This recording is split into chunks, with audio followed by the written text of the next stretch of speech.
Welcome friends एट्स educational platform channel में आपका स्वागत है। आज हम एक ऐसे मनोवैज्ञानिक के बारे में पढ़ने जा रहे हैं जो कि पशु मनोवैज्ञानिक के रूप में जाने जाते हैं और यह क्वेश्चन भी आई है आपके CTET के लिए और बीएड के एग्ज़ाम के लिए भी। निश्चित रूप से इससे प्रश्न रहते हैं। उस मनोवैज्ञानिक का नाम, पशु मनोवैज्ञानिक का नाम है थॉर्नडाइक। मैं जैसा कि बार बार कहता हूं कि मैं हमेशा कोशिश करता हूं कि आप लोगों को पॉइंट्स में नोट्स दिए जाएं जिससे कि आपको समझने में, याद रखने में आसानी होता है।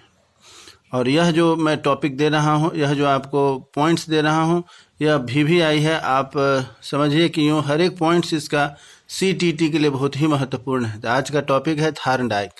थॉर्नडाइक साहब का पूरा नाम था एडवर्ड एल थॉर्नडाइक। इनका जन्म स्थान, कर्म स्थान सारे कुछ जो थे, यह अमेरिकी वैज्ञानिक हैं और इन्हें अमेरिकी मनोवैज्ञानिक के नाम से जाना जाता है। इनका विषय था पशु मनोवैज्ञानिक, अर्थात इन्होंने पशुओं के ऊपर रिसर्च किया था। आप भी यदि बुक को ध्यान से पढ़ेंगे तो वो ये ऐसे मनोवैज्ञानिक थे जिन्होंने एक नहीं दो पशुओं के ऊपर रिसर्च किया था और इसीलिए इन्हें शायद पशु मनोवैज्ञानिक के नाम से भी जाना जाता है। बहुत सारे मनोवैज्ञानिक मनुष्यों के ऊपर किए, इन्होंने पशुओं के ऊपर किया। सिद्धांत इनका था प्रयास एवं त्रुटि का। प्रयास एवं त्रुटि का सिद्धांत है, बहुत ही इम्पोर्टेंट है, बार बार परीक्षा में पूछा जाता है।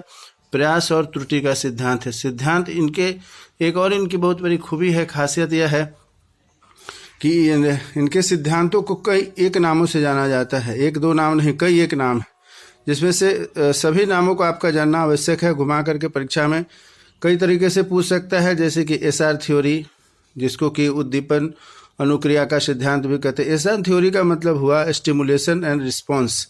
स्टिमुलेशन एंड रिस्पॉन्स, जैसा स्टिमुलेशन होगा उसके अनुसार रिस्पॉन्स बनता है, रिस्पॉन्स बनती है। उद्दीपन होने के बाद ही अनुक्रिया होती है, इस थॉर्नडाइक साहब के अनुसार। इनका एक सिद्धांत है SR सिद्धांत, SR थ्योरी कहते हैं, या दूसरे इसको हिंदी में उद्दीपन अनुक्रिया का सिद्धांत भी कहते हैं।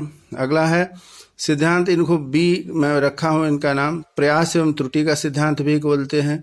संबंधवाद का सिद्धांत भी कहा जाता है इनके सिद्धांत को। प्रयत्न भूल का सिद्धांत भी कहा जाता है और मंद बुद्धि बालकों के लिए भी कहा जाता है। संयोजवाद का सिद्धांत भी बोला जाता है। आवृत्ति का सिद्धांत भी कहा जाता है।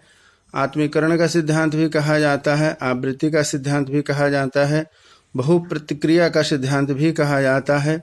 अधिगम का बंध का सिद्धांत भी कहा जाता है। बहुखंड बुद्धि का सिद्धांत भी कहते हैं। प्रथम, अगला पॉइंट, अब इतने सारे इनके जो नाम थे, इनके सिद्धांत को अलग अलग नामों से जाना जाता है। अब अगला हम पढ़ने जा रहे हैं वह है अगला पॉइंट आपको कि प्रथम शैक्षिक मनोवैज्ञानिक के नाम से भी इन्हें जाना जाता है। प्रथम शैक्षिक मनोवैज्ञानिक के नाम से भी इन्हें जाना जाता है। अगला पॉइंट है कि नेशनल इंटेलिजेंस, शिक्षा मनोविज्ञान, 2 किताबें इन्होंने लिखी थी, उसको भी आप याद रखेंगे। CET का बहुत महत्वपूर्ण है प्रश्न। नेशनल इंटेलिजेंस और एनिमल इंटेलिजेंस और दूसरा है शिक्षा मनोविज्ञान। ये 2 किताबें उन्होंने लिखी थी। इन्होंने 2 नियम दिए थे। 2 नियम क्या दिए थे? एक मुख्य नियम और दूसरा था गौण नियम। मुख्य नियम को 3 भागों में बांटा है और गौण नियम को इन्होंने 5 पार्ट में बांटा है। अब ये मुख्य नियम क्या है?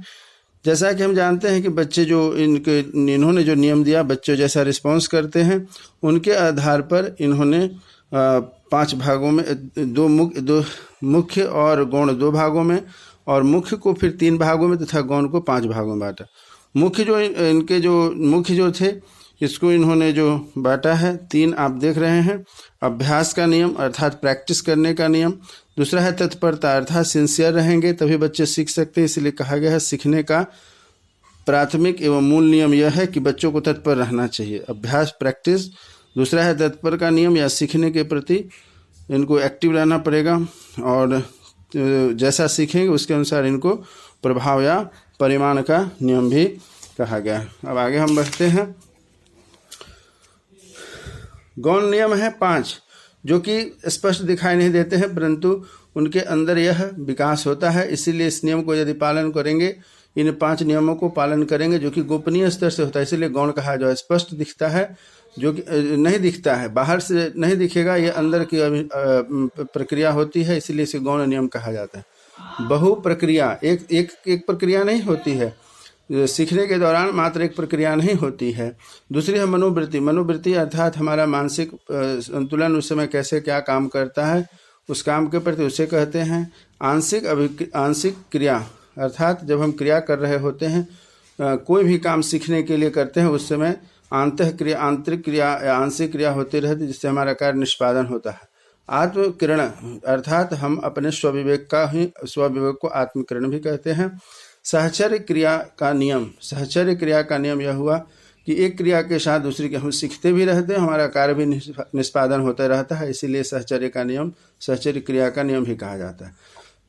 प्रयोग इन्होंने 2 पशुओं के ऊपर किया था। एक था बिल्ली, आप जो पढ़ेंगे तो आपकी परीक्षा में हो सकता है दोनों पूछे, या एक पूछे बिल्ली का नियम और चूहे के द्वारा, दोनों के ऊपर इन्होंने रिसर्च किया था। बिल्ली और इनके 2 महत्वपूर्ण जो भाग थे वो थे भूखी बिल्ली और मृत मछली, इन दोनों को लेकर के इन्होंने रिसर्च किया था। अनुक्रियाकर्ता कौन है? बिल्ली है, और उद्दीपन कौन है? मछली। अर्थात बिल्ली जो है मछली को खाने के लिए अभिक्रिया, मछली को देख करके बिल्ली के अंदर एक अनुक्रिया होती है और वह प्रयास करता है जिससे कि वह पिंजरे में बंद है, जो कि पिंजरे में बंद है, और प्रयास करके वह पिंजरा खुल जाता है और वह जाकर के मृत मछली खा लेती है। इस प्रकार से है, इसलिए इसे अनुक्रिया जो एसआर थ्योरी कहा गया, स्टिमुलेशन उसके बाद रिएक्शन का रिस्पॉन्स का सिद्धांत कहा गया है। और इनके बॉन्ड जो हैं कि जिसके अंदर इसको बिल्ली को बंद करके रखी गई थी उसे पजल बॉक्स कहा जाता है। पजल बॉक्स तो आप समझ रहे हैं, जिसको कि मानसिक रूप से पजल अर्थात उलझन वाला बॉक्स जो था, जिसमें कि बिल्ली को बंद कर दिया गया था। बार बार प्रयास करने के बाद उसका पंजा से एक बार ऐसा होता है कि वह बॉक्स खुल जाती है और मछली जा कर के वह खा लेती है। जैसे ही मरी हुई मछली को देखता है कि वह बिल्ली के मुंह में पानी आने लगता है और उसको खाने के लिए भूखी बिल्ली है, बार बार प्रयास करती है और एक ऐसा स्थिति आता है उसमें एक ऐसा स्विच बटन या आप जो कहे कि हिंज लगा है जिसको कि छूते ही बक्सा खुल जाता है, इसलिए इसे पजल बॉक्स भी कहा जा रहा है। एसआर बॉन्ड है क्योंकि स्टिमुलेशन और रिस्पॉन्स का बॉन्ड होता है। यह प्रयोग किस पर किया गया? यह प्रयोग था कई बार भूखी बिल्ली पिंजरे में अनेक अनुक्रिया की क्रिया करती है और अचानक लीवर पर पंजा मारा जाता है और लक्ष्य प्राप्त कर लिया जाता है। और दूसरा था अनुक्रिया के द्वारा, ऊपर था स्टिमुलेशन और उसके बाद रिस्पॉन्स अर्थात अनुक्रिया के द्वारा उद्दीपन को प्राप्त करने की जो क्रिया को प्रणाली सीख जाता है, जिससे कि अनुबंध कहा जाता है। इसीलिए शायद इसको अनुबंध का सिद्धांत कहलाता है। फिर से अनुबंध को आप समझ लेंगे, अनुबंध की आपकी परिभाषा भी हो जाएगी। अनुक्रिया के द्वारा उद्दीपक कौन है? बिल्ली है यहाँ पर। उद्दीपक को प्राप्त करने की क्रिया को प्राणी सीख जाता है, जो अनुबंध का सिद्धांत कहलाता है। अब इसको बच्चों के ऊपर हम कैसे प्रयोग करेंगे? इसको पढ़ने की क्या आवश्यकता है? तो बच्चों के ऊपर हम कक्षा में इसका उपयोग करेंगे, इसलिए कहा कक्षा में उपयोगिता। बच्चों को बार बार प्रयास करवाना चाहिए। बच्चों की त्रुटि बच्चों से जो त्रुटि संभव हो जाती है, उसे बार बार प्रैक्टिस करा करके शुद्ध किया जा सकता है और शुद्ध उच्चारण बालक इस सिद्धांत से ही सीख सकता है। अब बात आती है कि इन्होंने कुछ पुस्तकें लिखी थी, यह भी परीक्षा में बार बार पूछी जाती है। आप तो स्क्रीनशॉट में देख भी रहे हैं, एक बार मैं पढ़ भी देता हूँ। इनकी जो कृतियाँ हैं, पुस्तकें निम्नलिखित है। इन्होंने लिखा था एडुकेशनल साइकोलॉजी 1903 में, उसके बाद एनिमल इंटेलिजेंस 1898 में, द साइकोलॉजी ऑफ लर्निंग 1914 में लिखा था 1914 में, द मर्जेंट ऑफ इंटेलिजेंस 1926 में, फंडामेंटल ऑफ लर्निंग इन्होंने 1933 में लिखा था, human nature and the social order इन्होंने 1940 में लिखा था। यह बहुत ही महत्वपूर्ण है आपके CTET के लिए।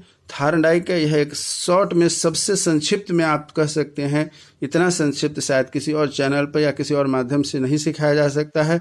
यह आपके लिए बहुत ही शॉर्ट कट में, बहुत ही वेवी आए, कम से कम समय में आप इसको सीख सकते हैं, देख सकते हैं। इसी उम्मीद के साथ कि आपका एक चैप्टर कंप्लीट हो जाएगा CTET के लिए। बहुत बहुत धन्यवाद आपका हमारा इस चैनल को देखने के लिए।